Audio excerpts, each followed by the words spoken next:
मुजफ्फरपुर की ज्योति की कहानी यूपी की ज्योति मौर्य से भी आगे है। पति प्रियरंजन की माने तो दोनों ने लव मैरिज की थी। सब कुछ ठीक चल रहा था। ज्योति को पढ़ने की, कुछ बनने की इच्छा थी।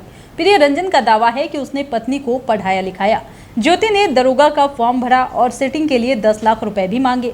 प्रियरंजन का कहना है कि ज्योति ने सोमेश्वर झा, जो उनकी कोचिंग में ही पढ़ता था, उसके 10 लाख भी मुझसे लिए। मैंने जमीन बेचकर और दोस्तों से कर्ज लेकर 20 लाख रुपए दिए। अब दोनों एसआई है और ज्योति मेरे साथ रहना नहीं चाहती। मुझे जान से मारने और झूठे केस में फंसा देने की धमकी भी दे रही है।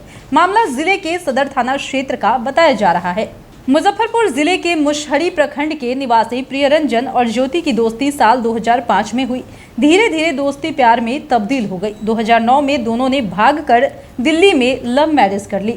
उसके बाद प्रियरंजन ने दिल्ली में ही रियल एस्टेट का काम शुरू किया।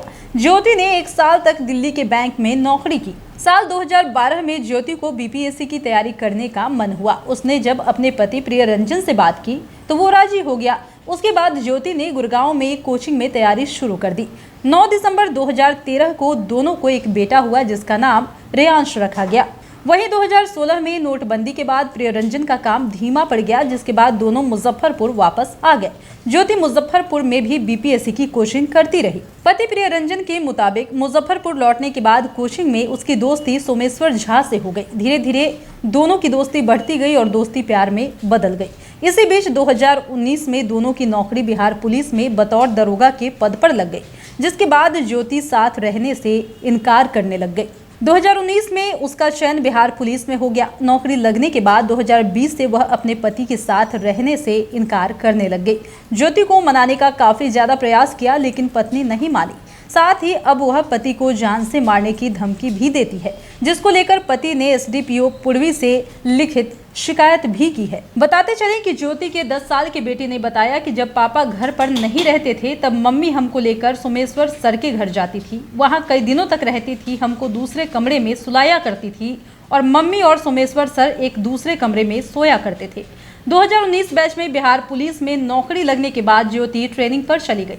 प्रियरंजन को लगा कि ज्योति ट्रेनिंग पर है। इसी बीच वो ज्योति को उसके प्रेमी सोमेश्वर नाथ झा के साथ बाइक पर घूमते हुए देख लिया, जिसके बाद दोनों के बीच खूब झगड़े लड़ाई हुए। 10 सितंबर 2022 की सुबह प्रियरंजन ने ज्योति को प्रेमी के साथ बाइक पर घूमते हुए देखा। उसके बाद उसने सीसीटीवी से उसकी फोटो निकलवाई। फोटो के आधार पर सबसे पूछताछ करते हुए सोमेश्वर का घर का पता कर लिया और उसके घर पहुंच गया, जहां पर सोमेश्वर, ज्योति और उसके पति के बीच काफी ज्यादा नोकझोंक हो गई। ज्योति फिलहाल कटिहार में पोस्टेड है। अब वो अपने पति के साथ रहने से साफ तौर पर इनकार कर रही है। इसके बाद प्रियरंजन ने ज्योति और अपने ससुराल वालों को फोन कर साथ रहने के लिए बोला, जिससे नाराज ज्योति उसे जान से मारने और जेल भेजने की धमकी दे रही है। इसके साथ ही बेटे का अपहरण कर प्रियरंजन को झूठे केस में फंसाने की भी धमकी देती है। इस संबंध में प्रियरंजन ने 10 मई 2023 को एसडीपीओ पूर्वी को आवेदन देकर इंसाफ की गुहार लगाई है। इस कहानी में ट्विस्ट ये है कि प्रियरंजन ने बताया है कि जब दरोगा का एग्जाम होने वाला था, उस समय ज्योति ने कहा कि सेंटर मैनेज करने में 10 लाख रुपए लग रहे हैं, आप दे दीजिए।